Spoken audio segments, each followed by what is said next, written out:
Hello mga kapakners!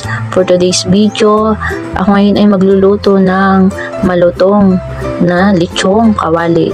So ayan mga kapakners, first time ko lang magluto nito. So pakita ko sa inyo kung paano ko ito niluto.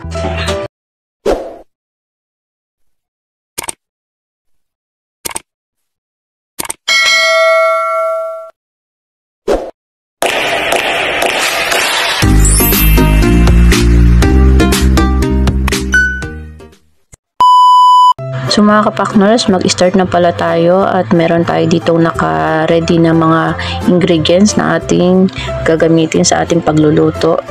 Una mga kapakners, maglagay tayo ng tanlad sa ating kaldero kasama na ang pork.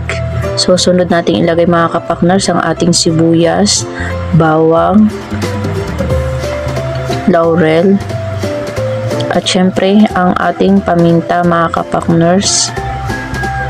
Sunod naman nating ilagay mga kapakners ang ating pampalasa na seasoning na Magic Sarap. So ayan mga kapakners. At sunod nating ilagay mga kapakners ang ating salt. Bali kunting salt lang ang kailangan nating ilagay mga kapakners. At sunod naman nating ilagay mga kapakners ang tubig. So dapat pala yan mga kapakners, yan ay nakalubog talaga yung pork niya. Maraming tubig na kailangang ilagay para lumambot at maluto ng maayos ang ating pork. So ayan mga kapakners, isa lang na natin. At ito na nga mga kapakners, kumukulo na ang ating pork. So check na natin mga kapakners kung malambot na. So matigas pa to mga kapakners at takpan uli natin ito mga kapakners para maluto ng ayos. At ito na nga mga kapakners, buksan uli natin at i-check uli natin mga kapakners. So ito na nga mga kapakners, malambot na ang ating pinakuloang pork. Kailangan natin ito mga kapakners na ahunin. At naubusan nga pala ako mga kapakners ng tissue, kaya wala akong naipunas dyan para tumuyo ang ating pork. So kailangan natin ito mga kapakners na hatiin sa gitna para hindi naman tayo mahirapan sa ating pagluluto sa ating pork sa kawali.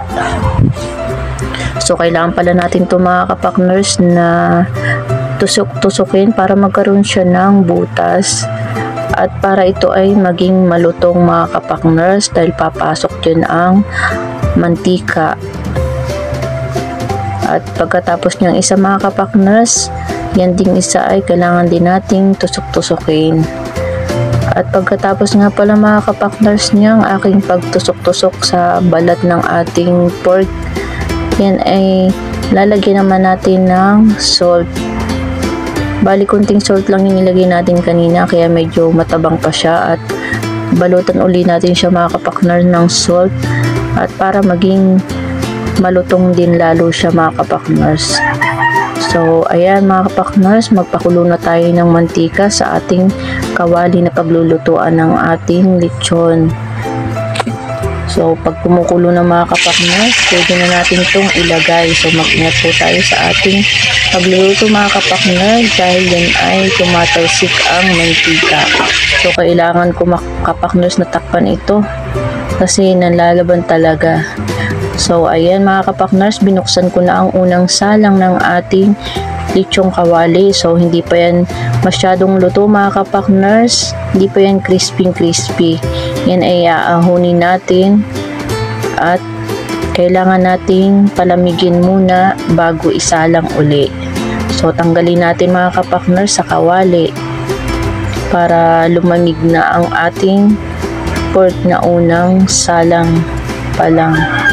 So kapag lumamig na ito mga kapakners, pwede na uli natin itong isalang sa ating kawali para ito ay lumutong lalo.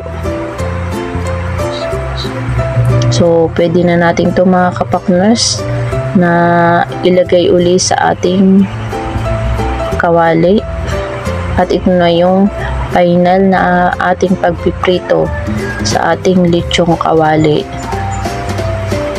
Kailangan nating palutungin lalo mga kapakners, para masarap yung ating pagkakaluto sa ating lechong kawali. So kailangan natin talaga ito mga kapakners na bantayan para hindi masunog ang ating lechong kawali. So ayan mga kapakners, ito na yung ating final na niluto na lechong kawali. Tingnan nyo mga kapakners, at sobrang crispy yan mga kapakners. Tingnan nyo.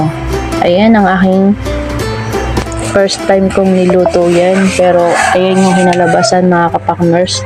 Perfect yung aking pagkakaluto mga kapakners. So ayan mga kapakners, ginayat ko na ang ating lechong kawali at pwede na tayong kumain. So ayan mga kapakners, sana may natutunan kayo sa aking pagluluto. Ayan mga kapakners, thanks for watching. Bye!